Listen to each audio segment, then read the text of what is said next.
What's going on, guys? Lewis here with Precision Camera in Austin, Texas, and today Celissa and I are at Spider House checking out the new Lumix S1H.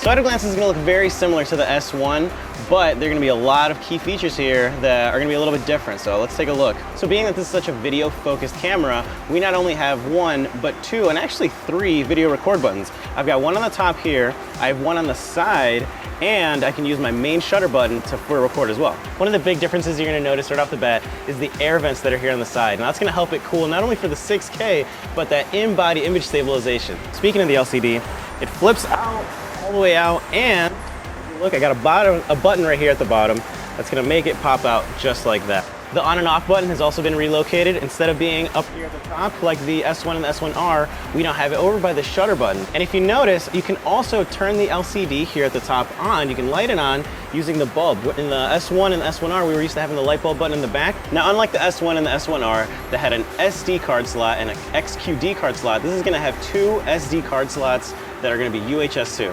So this is the first 6K full frame camera in this price range, and there are a lot of video specs that we can go into. I'm gonna pass it over to Celissa and have her go into some of them because she's much better looking and a lot smarter than me too. Hey guys, it's Celissa Martinez here from Precision Camera. I'm the video sales specialist, and I'm gonna start going into the video specs on the brand new Panasonic Lumix S1H. As Lewis said before, this is the first full frame 6K camera in this price point. This camera is gonna be 6K, 420 10-bit. So that's a big deal having 10-bit 6K. If you wanted to get into the 422, you have to go down to the 4K. So you're gonna have 4K 422 at the aspect ratio of 16:9. The full frame 6K is actually gonna be the 3:2 aspect ratio. So it depends, again, on personal aesthetic on what type of recording you're gonna need for your video shoot. So along with the 6K, this camera does do 4K 422 10-bit. And that 422 compatibility only applies to the 4K 24 and 30 frames per second.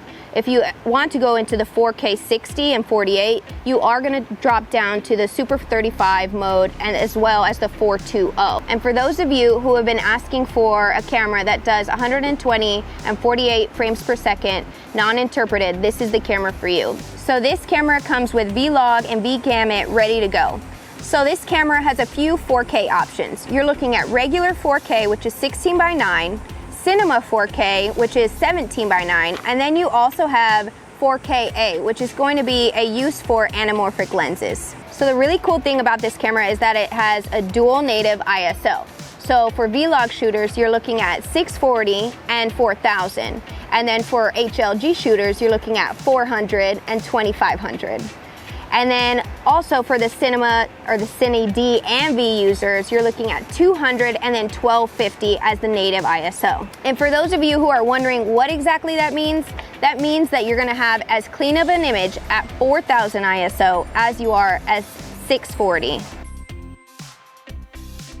So a couple of the smaller video features that we had in GH5 didn't get in the S1, but we're now seeing again in the S1H is we're able to get a histogram on the S1, but in the S1H, we're gonna get a waveform as well as a vector scope. We're also gonna get a stabilization monitor checker. So it's kind of like a fun video game. You can see how stable your shot really is. It actually does help out a lot too. It helps you get those handheld shots. And we also are able to adjust our shutter angle as well as our gain. We didn't see that in the S1, but we did have it in the GH5, so it's good to see it come back. We were really excited to see the 422 10-bit 4K HDMI output in the GH series, but now with the S1H, we have the option to go RAW via HDMI. This isn't going to be available right away, but it is coming down the pipeline. It's a huge step forward in the video world, and I can't wait to talk about it more in a future video. Also, if you don't recognize this lens, it's the new Lumix S Pro 24-70 f2.8. More to come on that later this fall. So this is going to be a huge competitor to some of the Cine cameras at a fraction of the price. This is going to come in at $4,000, which it's going to be a big competitor. Celissa, when can we see this? So we're going to expect this sometime during the fall, so get your pre-orders in. Visit us at precision-camera.com or all of our social media platforms. Come into the store, ask me. Again, my name is Celissa, and we'll help you out, get you all the knowledge you need to check out and use this camera. We'll see you on the next one. Thanks.